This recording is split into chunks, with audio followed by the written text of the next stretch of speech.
नमस्कार मित्रांनो, factory outlet जेजुरीमध्ये सर्वांचं सहर्ष स्वागत आहे। आजची व्हिडिओ आपण करतोय मायक्रो चेक्स प्युअर फॅब्रिक मध्ये। तुमच्या समोर मी वेअर केलं, एकदम प्रीमियम क्वालिटी, कॉम्बिनेशन बघू शकता, एकदम हेवी फॅब्रिक, फक्त 360 मध्ये। मार्केटला 500 550 प्लस आहे, परंतु फॅक्टरी आउटलेट जेजुरीमध्ये एकदम प्रीमियम क्वालिटी 360 मध्ये त्याचं काम आज आपण करतोय। त्याचे तुम्हाला कलर चार्ट दाखवतो मी।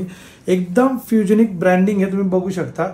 फॅब्रिक क्रॉस चेक करू शकता, रेट कॉस्टिंग क्रॉस चेक करा, क्वालिटी क्रॉस चेक करा आणि कंटिन्युअसली डेली ह्याच्यामध्ये एक नवीन अपडेट बनवण्याचं काम आम्ही डेली करतोय। तर सर्वांनी वेळ न घालवता फॅक्टरी आउटलेट जेजुरीला व्हिजिट करा। ऍड्रेस, फोन नंबर आपल्या स्क्रीनवरती आहे। तसेच Dussehra Diwali big blast offer आपण चालू करतोय। तुम्हाला मी दाखवतो, फ्री वाला बिग ब्लास्ट आपण आता लॉन्च करतोय। प्रथम बक्षीस आपले टीव्हीएस ज्युपिटर बाईक असणार आहे, सेकंड बक्षीस आपलं रेफ्रिजरेटर फ्रीज असणार आहे, तिसरं बक्षीस आपलं मोबाईल फोन हे असणार आहे आणि चौथं बक्षीस आपले एलईडी टीव्ही। आणि शॉपिंग फक्त 1500 रुपये रेट कॉस्टिंग तुम्हाला माहिती आहे। तर सर्वांनी वेळ न घालवता फॅक्टरी आउटलेटला व्हिजिट करा, आपले सेव्हिंग करा आणि बिग ब्लास्ट ह्या ऑफरचा लाभ घ्या। Thank you so much.